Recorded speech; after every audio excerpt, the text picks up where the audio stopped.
Hello everyone, मैं Farheen Khan. Welcome to our YouTube channel K&M educator classes.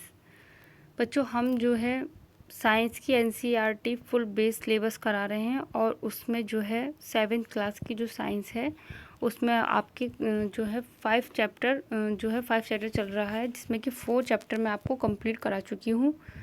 जो first chapter था वो था हमारा न्यूट्रिशन इन प्लांट्स, सेकंड था nutrition in animals and third था फाइबर टू फैब्रिक, जो कंप्लीट हो चुके हैं। एंड जो फोर्थ था वो भी हमारा जो है कंप्लीट हो चुका है, हीट चैप्टर था, वो भी मैं आपको कंप्लीट करा चुकी हूँ। और अब जो हमारा चल रहा है चैप्टर वो है हमारा एसिड बेस एंड सॉल्ट। ठीक है, तो चैप्टर नंबर 5 चल रहा है हमारा एसिड बेस एंड सॉल्ट। उसमें जो है मैं आपको 2 वीडियोस करा चुकी हूँ, पार्ट 2 तक हो चुका है। फर्स्ट जो पार्ट था उसमें हमने एसिड्स की डेफिनेशन के बारे में बात की थी, उससे रिलेटेड कुछ इंपॉर्टेंट पॉइंट्स के बारे में मैंने आपसे डिस्कस किया था। आज का जो हमारा जो टॉपिक है वो हमारा जो होगा वो होगा बेस। आज जो है हम बेस से रिलेटेड जो इम्पोर्टेंट पॉइंट हैं उनसे रिलेटेड जो इम्पोर्टेंट पॉइंट्स हैं उनका डिस्कशन करेंगे और उसकी डेफिनेशन देखेंगे कि बेस होता क्या है। तो आइए चलते हैं बच्चों, देखिए क्या है यहाँ पर बेस होता क्या है। जो बेस है, व्हाट इज़ बेस, बेस है क्या। तो बेस जो होता है आपने डेली लाइफ में देखा होगा, जो बेकिंग सोडा होता है, खाने वाला जो सोडा होता है, तो वो जो है वो होता है ना, तो वो कैसा होता है, टेस्ट में कैसा होता है, बिटर होता है, यानी कि कड़वा होता है वो टेस्ट में, खाने वाला सोडा।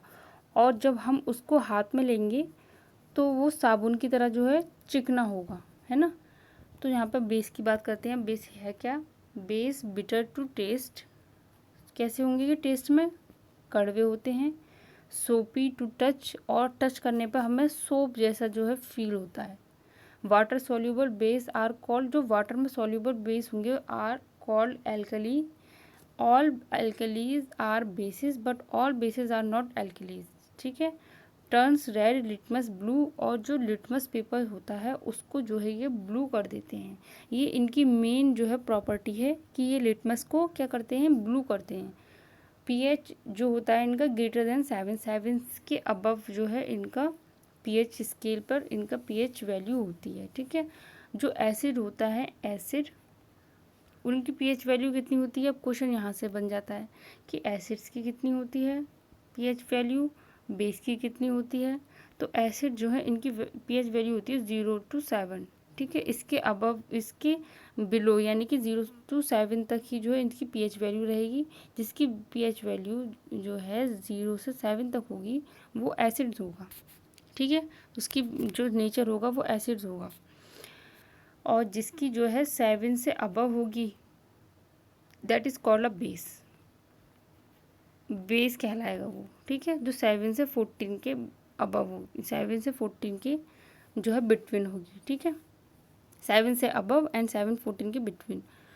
जो 7 होता है, 7 होता है, 7 जिसकी होगी वो होगा आपका न्यूटर। ठीक है, वो होगा आपका न्यूटर। तो ये यहाँ तक हमारी बात जो है समझ में आई। हमने जो है एसिड्स की डेफिनेशन पढ़ी, एसिड को पढ़ा, उसके बाद में अब हम बेस पर डिस्कशन जो है वो कर रहे हैं। ठीक है। तो बेस जो है क्षार, हिंदी में क्या बोलते हैं इसको बेटा, क्षार बोलते हैं इसको, हिंदी में बोलते हैं क्षार। ये कैसे होते हैं टेस्ट में, ये जो है कड़वे होते हैं टेस्ट में, और जब हम इनको टच करेंगे तो ये हमें सोपी जैसे साबुन की जैसे जो हमें वो चिकना लगेगा। ठीक है। तो कुछ जो एग्जांपल हैं उसको देखिए। जो बेस के एग्जांपल हैं जैसे कि NaOH, ये एक बेस है। KOH, ये एक बेस है। Sodium hydroxide, potassium hydroxide. ठीक है। चूने का पानी बोलते हैं CaOH का होल ट्वाइस, CaOH का होल ट्वाइस। ये भी क्या है आपका बेस है, CaOH का होल ट्वाइस। ठीक है। तो ये तो हमारे हुए बेस। और हमें पता चला कि जो जो टेस्ट में कड़वे होंगे वो बेस होंगे। ठीक है। अब आगे देखिए मैं एग्जांपल दिखा देती हूँ आपको, डायग्राम के थ्रू आपके अच्छे समझ में आ जाएगा। देखिए ये है एग्जांपल ऑफ बेस। यहाँ पर ये लिखा हुआ देखिए सोप बन रहा है, यहाँ पर बेकिंग सोडा, ये बेकिंग सोडा है तो ये किस में आता है, ये आपका बेस में आता है। ठीक है। ये किस में आएगा, आपका बेस में आएगा, और इसके जो पीएच वैल्यू होगी वो 7 से अबव होगी। ठीक है। तो यहाँ तक हमारे आया समझ। अब इसके बाद में हम नेक्स्ट टॉपिक जो है वो हम उस क्या है वो हमारा टाइप्स ऑफ बेस। अब बेस जो है वो कितने तरीके के होते हैं, हमने एसिड्स पढ़ा था, टाइप ऑफ एसिड। इस तरीके से हम बेस को डिस्कस करेंगे कि types of base. Base are bitter than taste in soapy to touch, ठीक है, ये तो हो गया आपकी डेफिनेशन। उसके बाद में type of base, two type, weak base and strong base. Weak base क्या होते हैं, अब वीक बेस को देखते हैं। These normally produce less hydroxide ions in solution.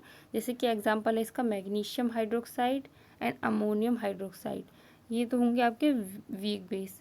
Strong base कौन से होंगे, these produce more number of hydroxide ions of on dissolving in water, ठीक है। जैसे कि कास्टिक सोडा है, कास्टिक पोटाश है, ये आपके क्या होते हैं, स्ट्रॉन्ग बेस होते हैं। अगला देखिए, अगला है हमारा इंडिकेटर्स। ये जो है ये इम्पोर्टेंट पॉइंट है कि इंडिकेटर्स होता क्या है, तो इसको जो है आपको अच्छे से समझ लेना है। तो जो इंडिकेटर है बच्चों, वो पहले हम उसकी हिंदी में अगर मीनिंग की हम बात करेंगे तो हिंदी में उसको हम बोलते हैं सूचक। क्या बोलते हैं हम, इंडिकेटर यानी कि सूचक। तो इंडिकेटर्स होता क्या है पहले हम इसको समझेंगे। तो जो इंडिकेटर्स हैं, जिस तरीके से एसिड और बेस होता है उसकी जो हम जिस तरीके से हमें कैसे पता चलेगा कि ये एसिड है या फिर ये बेस है, हम किस तरीके से पहचानेंगे। हर चीज़ को तो हम नहीं खा सकते हैं, कुछ ऐसी चीज़ भी होती है जैसे कि सोप है, तो उसको नहीं हम खाएंगे कि हम टेस्ट से पता कर लें, लेकिन कुछ इंडिकेटर्स हैं जिसके थ्रू हमें पता चल जाएगा कि ये एसिड है या फिर बेस है। तो उसके लिए हमें इंडिकेटर यानी कि सूचक का यूज़ करना पड़ता है हमें, ठीक है। तो जो अब देखिए यहाँ पे क्या है, indicator, it is special chemical that change in its color to indicate the presence of a chemical substance. It is used to confirm the presence of an acid and base and neutral solution. जो सूचक जो होते हैं वो किस तरीके से होते हैं, जो अम्ल और क्षार होते हैं उनकी पहचान के लिए जो हम क्या करते हैं, विशेष प्रकार के पदार्थों का यूज़ करेंगे, वो हम उसको हम सूचक बोलेंगे, है ना, इंडिकेटर्स बोलेंगे। देखिए जिस तरीके से आपका इसमें हम कुछ ले लेंगे, जैसे कि लिटमस पेपर होता है वो इंडिकेटर है, आपका टर्मरिक है, टर्मरिक होता है हल्दी, तो जो टर्मरिक है वो भी आपकी क्या है, एक प्रकार का इंडिकेटर का काम करती है।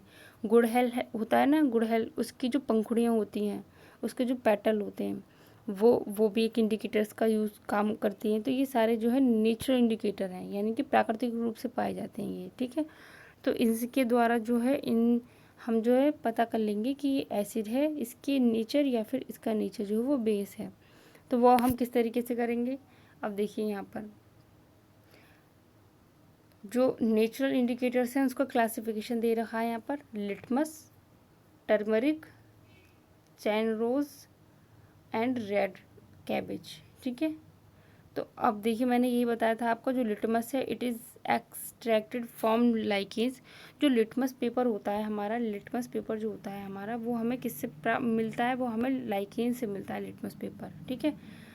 तो लिटमस पेपर भी हम आपको दिखाएंगे आगे। It is available in the form of strips of paper और in the form of a solution. तो जो लिटमस पेपर होता है वो इस तरीके की एक जो है पट्टी टाइप में होती है, बैंड टाइप में होता है लिटमस पेपर, और उसको क्या करते हैं कि लिटमस पेपर जो है वो क्या काम करता है, उसका यूज़ होता है कि वो अगर हम उसको एसिड में डालेंगे लिटमस को, तो वो जो है लाल कर देगा, ठीक है। और अगर हम उसको बेस में डालेंगे तो वो लाल को क्या है, नीला कर देगा। यानी कि जो एसिड होते हैं वो क्या करते हैं, लिटमस पेपर का क्या करते हैं, जब हमने उसको अगर हमने एसिड में डाला लिटमस पेपर को, तो वो जो है लिटमस पेपर कैसा हो जाएगा, रेड, ठीक है। और अगर हम यहीं पर बात करें बेस की, कि अगर हम उसको बेस सॉल्यूशन में डालेंगे तो वो कैसा हो जाएगा, वो हो जाएगा आपका ब्लू, ठीक है।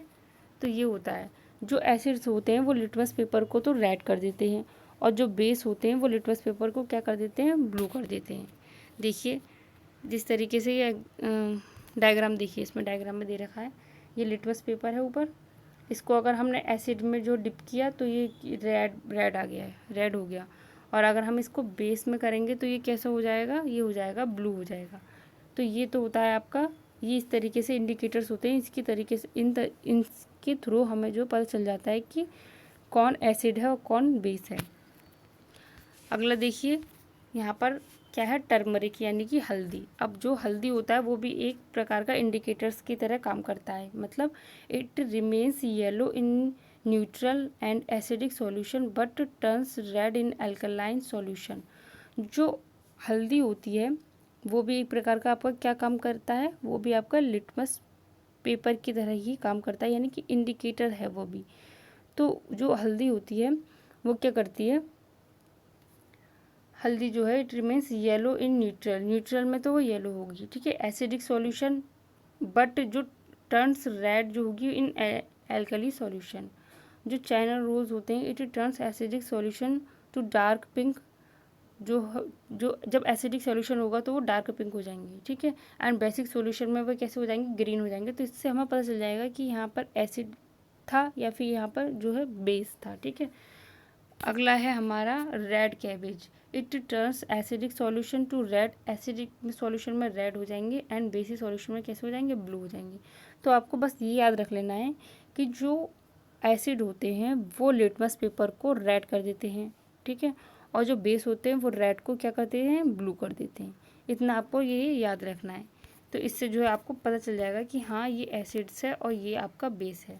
तो बच्चों हमने यहाँ पर क्या क्या पढ़ा आज हमने पढ़ी डेफिनेशन, बेस की डेफिनेशन पढ़ी, हमने उसको समझा कि वो कैसे होते हैं, टेस्ट में बिटर होते हैं, सोपी टू टच करने पर हमें सोपी लाइक लगता है, एंड पीएच जो इसका वैल्यू होती है वो ग्रेटर देन 7 होती है। फिर हमने बात की आपकी 2 टाइप्स ऑफ बेसिस। अब 2 टाइप्स ऑफ बेसिस कौन कौन थे, वीक एंड स्ट्रॉन्ग बेसिस, ठीक है। फिर उसके बाद में हमने बात की इंडिकेटर्स यानी कि सूचक। ये इम्पॉर्टेंट था कि इंडिकेटर्स जो है वो कौन क्या होते हैं, ठीक है। तो हमने इंडिकेटर्स की बात की, सूचक। फिर उसके बाद में क्लासिफिकेशन ऑफ इंडिकेटर्स यानी कि नेचुरल इंडिकेटर्स जो थे वो आपके लिटमस भी था और टर्मरिक थी, चाइना रोज था एंड रेड कैबेज था। ये हमारे इंडिकेटर्स थे। जो बच्चों कुछ जो होते हैं वो लेबोरेटरी में कुछ इंडिकेटर्स जो वो यूज़ किए जाते हैं, जो जैसे कि केमिकल, जब हम रिएक्शन कुछ करते हैं तो उसमें हमें अगर ज़रूरत होती है कि हम एसिड और बेस को कैसे पता करें, तो जो है हम कुछ इंडिकेटर्स का यूज़ जो है वो वहाँ लेबोरेटरी में किया जाता है, ठीक है। तो वो जो होती है इंडिकेटर्स, वो कुछ उनके नाम होते हैं, वो मैं आपको बता रही हूँ। जिस तरीके से मिथाइल ऑरेंज होता है, एक होता है मिथाइल ऑरेंज, तो होता है एक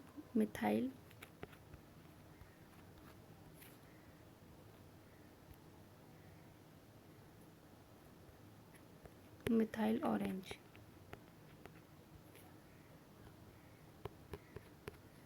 ठीक है, एक होता है मिथाइल ऑरेंज। ये जो होता है ये एसिडिक होता है, मतलब अम्लीय, जो अम्लीय विलयन में जो है ये लाल यानी कि रेड, और जो बेसिक सॉल्यूशन होगा उसमें ये येलो हो जाएगा। जो मिथाइल ऑरेंज है अगर वह एसिडिक सॉल्यूशन होगा, वहाँ पर अगर एसिडिक सॉल्यूशन होगा तो वो कैसे हो जाएगा, रेड हो जाएगा, ठीक है। और अगर वहाँ पर मिथाइल ऑरेंज को अगर हम बेस में जो है डिप करेंगे तो वो कैसा हो जाएगा, येलो हो जाएगा, ठीक है। तो लेबोरेटरी में इसका यूज़ किया जाएगा। और दूसरा है हमारा फिनोफ्थेलिन। फिनोफ्थेलिन जो होता है वो अम्लीय विलयन में रंगहीन और क्षारीय विलयन यानी कि बेसिक जो नेचर होगा उसमें वह कैसे हो जाएगा, पिंक हो जाएगा, उसमें कैसे हो जाएगा, पिंक हो जाएगा, ठीक है। तो ये जो थे ये मैंने आपको बताए थे कुछ इंडिकेटर्स के बारे में जो कि इम्पॉर्टेंट हैं। तो आप जो है बच्चों साथ के साथ में नोट करते चलिए, आप जो है नोट्स बनाते चलिए। जो मैं आपको करा रही हूँ वीडियो, ये डेली आप देखिए और ज़्यादा से ज़्यादा अपने फ्रेंड्स को बताइए, शेयर कीजिए, चैनल को सब्सक्राइब कीजिए, जिससे कि आने वाली जो हर नोटिफिकेशन जो आपको मिल जाए और आने वाली वीडियोस जो वो आप देख पाएँ और आप जो है अच्छे से अपनी पढ़ाई कर सकें। अगला जो है इसके बाद जो हम कल बात करेंगे वो हम प्रॉपर्टीज़ के बारे में बात करेंगे, एसिड एंड बेस की प्रॉपर्टी, ठीक है, उनके गुणों के बारे में बात करेंगे, ठीक है। तो कल जो है कल मिलते हैं हम, बाय।